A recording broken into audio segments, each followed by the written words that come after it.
ابو ہریرہ رضی اللہ تعالیٰ عنہ سے روایت ہے کہ نبی اکرم صلی اللہ علیہ وسلم نے ارشاد فرمایا کہ قیامت کے روز جہنم سے ایک گردن نکلے گی، اس گردن کو خالق کائنات دو آنکھیں دے گا جسے وہ دیکھے گی، اسے دو کان دے گا جسے وہ سنے گی، ایک زبان ہوگی جس سے وہ بولے گی۔ وہ کہے گی کہ خالق کائنات نے مجھے 3 قسم کے بندوں پر مسلط کیا ہے، ان کو پکڑ پکڑ کر جہنم کے اندر داخل کرنا ہے۔ بکل جبار عنید، ظالم و سرکش، متکبر بندہ، مغرور، خود سر۔ نمبر 2، وہ بندہ جس نے خالق کائنات کے ساتھ کسی اور کو شریک کیا ہوگا، وبالمصورین، اور تیسرا بندہ مصور، تصویر بنانے والا۔ یعنی 3 قسم کے بندے ہوں گے جن کے لیے خالق کائنات نے اس گردن کو حکم دیا ہوگا کہ اس قسم کا جو بھی بندہ ہے اسے پکڑ کے جہنم میں داخل کرنا ہے۔ متکبر، خود سر، اپنی آپ تعریف کرنے والا۔ میری بات تو یہ آخری بات ہے۔ اچھا بھائی صاحب کچھ سوچ لو کہ نہیں صاحب ہماری بات تو پتھر پہ لکیر آ گئی، بڑی بات ہے آپ کی۔ یعنی ایسے بھی دنیا میں لوگ ہیں جو آپ بات کریں گے کہ وہ ٹس سے مس نہیں، پھر بندے کو مغروری کے مختلف اقسام ہیں، بہت سے ریزنز اور سبب ہے۔ کسی کو اپنے مال پر فخر ہے، کسی کو کاروبار پر فخر ہے، کسی کو اپنی حکومت پر فخر ہے، کسی کو اپنی نوکری پر فخر ہے، کسی کو اپنی جوانی پر فخر ہے، کسی مولوی کو اپنے علم پر فخر ہے۔ یعنی فخر، غرور جو ہے پہلے دن سے رب کریم کو نہ پسند ہے نہ اللہ تعالیٰ اس کو پسند کرتا ہے، کیونکہ تکبر کی جو چادر ہے میرے رب کی ہے، بندے کو روا نہیں۔ میں تو یہی کہوں گا کہ سب سے پہلے گناہ بھی یہی ہوا ہے۔ کیسے؟ وَإِذْ قُلْنَا لِلْمَلَائِكَةِ اسْجُدُوا لِآدَمَ فَسَجَدُوا إِلَّا إِبْلِيسَ أَبَىٰ وَاسْتَكْبَرَ وَكَانَ مِنَ الْكَافِرِينَ۔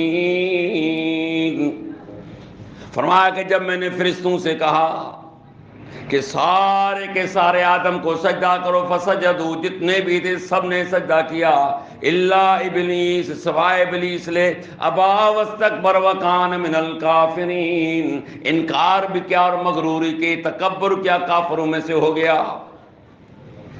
ہے گناہ کہ نہیں؟ خالق کائنات نے آرڈر دیا کہ سب سجدہ کرو، شیطان نے کہا کہ میں نہیں کروں گا، رب نے کہا کہ تو غرور کر رہا ہے، اور غرور کا گردن ہمیشہ نیچے ہوتی ہے، اوپر نہیں ہوتی۔ کاش کہ تو میرے دربار سے نکل جا، تو لعنتی ہے، لعنتی کام ہے یہ۔ وَعِبَادُ الرَّحْمَنِ الَّذِينَ يَمْشُونَ عَلَى الْأَرْضِ هَوْنًا وَإِذَا خَاطَبَهُمُ الْجَاهِلُونَ قَالُوا سَلَامًا۔ کہا کہ آؤ میں تمہیں بتاؤں کہ میرے بندے کیسے ہیں، ان کی چال و چلت کیسی ہوتی ہے، ان کی گفتگو کیسی ہوتی ہے۔ کہا کہ زمین پر جب چلتے ہیں تو اکڑ کر نہیں چلتے، مغروری کے ساتھ نہیں چلتے۔ کہ میرے بندے جو ہیں زمین کے اوپر جب چلتے ہیں تو بڑے وقار کے ساتھ، یہ نہیں کہ مریل چال کے ساتھ۔ کچھ لوگ اپنے آپ کو جو ہے بزرگ کرنے کے لیے آپ دیکھتے ہیں کہ کپڑے شپڑے اوڑھ کر یہ ٹوپیاں شوپیاں ایسے چل رہے دنیا میں کہ سب بڑا یتیم بچہ ہے، اس بیچارے کو کچھ نہیں مل رہا۔ ایسا بھی آرڈر نہیں ہے، اپنے کو بنانے کی ضرورت نہیں ہے، اپنی پرہیزگاری دکھانے کی ضرورت نہیں ہے آپ کو۔ کا وقار کے ساتھ، سکون و اعتماد کے ساتھ زمین پر چلتے ہیں۔ وَإِذَا خَاطَبَهُمُ الْجَاهِلُونَ قَالُوا سَلَامًا۔ کہ اگر کوئی جاہل ان سے جہالت پر اتر آ جائے، بدتمیزی پر اتر آ جائے، گالی گلوچ پر اتر آئے تو جاہل کے ساتھ جاہل نہیں بنتا، شیر کے ساتھ یہ سوا شیر نہیں بنتا، ویسے کو تیسا نہیں بنتا۔ ہم کہتے ہیں نا جی شیر کو سوا سے ٹکرا گیا، ویسے کو تیسا ٹکرا گیا، اس کا مقصد ہے کہ نہ تیرے میں فرق ہے نہ اس میں فرق ہے، پھر فرق کیا رہا آپ کے اندر؟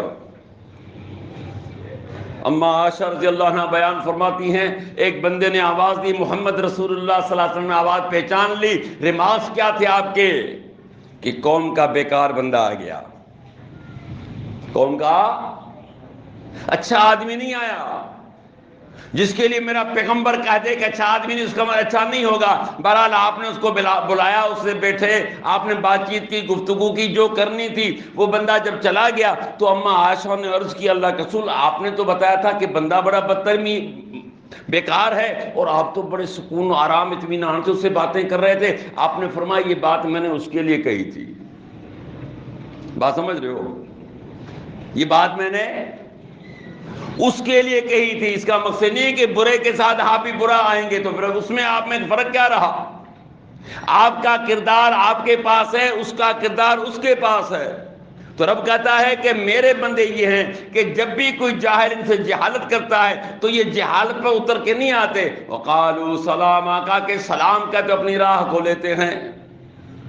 وَلَا تُسَعِّرْ خَدَّكَ لِلنَّاسِ وَلَا تَمْشِ فِي الْأَرْضِ مَرْحًا إِنَّ اللَّهَ لَا يُحِبُّ كُلَّ مُخْتَالٍ فَخُورٍ۔ لقمان علیہ السلام بچے کو نصیحت کر رہے ہیں، او میرے بیٹے لوگوں سے رخ نہیں پھیرنا، بے رخا مت بننا۔ کیوں؟ جب مال آتا ہے تو بندہ جو ہے کسی کو توجہ نہیں کرتا، غریب کو تو بھانتا نہیں ہے، لوگوں سے بات کرنا گوارا نہیں کرتا، اپنی کھال سے باہر نکل آتا ہے، اپنے آپ کو نہ جانے کیا سمجھنے لگتا ہے کہ میں کچھ ہو گیا ہوں، 2 ٹکے آ جائیں، نوکری آ جائے، حکومت آ جائے، لیکن یاد رکھنا یہ چند روز کی چاندنی ہے۔ جوان بوڑھا بھی ہوتا ہے، مالدار کنگلا بھی ہوتا ہے، حکومتوں کا خاتمہ بھی ہوتا ہے، اور ایک دن خاتمہ محراب کا بھی ہونا ہے۔ 104 کا بخار آ جائے تو تمہیں چھٹی کا دودھ یاد آ جاتا ہے کہ یار یہ بخار کیا چیز ہوتی ہے۔ یقین جانیے کہ اللہ قرآن میں کہتے ہیں میں نے انسان کو کمزور بنایا ہے، اس کو تکبر روائی نہیں ہے، کسی بھی لحاظ سے اس کو حق نہیں کہ یہ غرور کرے۔ اس کے اندر ہے کیا؟ ایک مچھر کاٹ جائے تو ڈینگی میں مر گیا، مچھر کی حیثیت کیا ہے تمہارے سامنے؟ یہ بندہ ہے۔ میرے بچے، جی میرے ابا کا لوگوں سے جب بات کرنا تو محبت سے کرنا، یہ تیوری مت چڑھانا، یہ منہ پھلا کر بات نہ کرنا۔ اللہ کے رسول نے فرمایا کہ جب بندہ صبح کو ارلی مارننگ اٹھتا ہے اس کے ہر جوڑ پر صدقہ دینا ہوتا ہے، صدقہ دیا کرو اگر اللہ نے آپ کو مجھے توفیق دیے۔ فرمایا صدقے کے لیے اس کے پاس کچھ بھی نہیں، کسی مسلمان کے ساتھ مسکرا کے ملانا یہ بھی اس کا صدقہ ہے۔ ہوگی بات کہ نہیں؟ کہ کسی مسلمان سے مسکرا کے بات کرنا یہ بھی اس کے صدقے کے اندر شامل ہے۔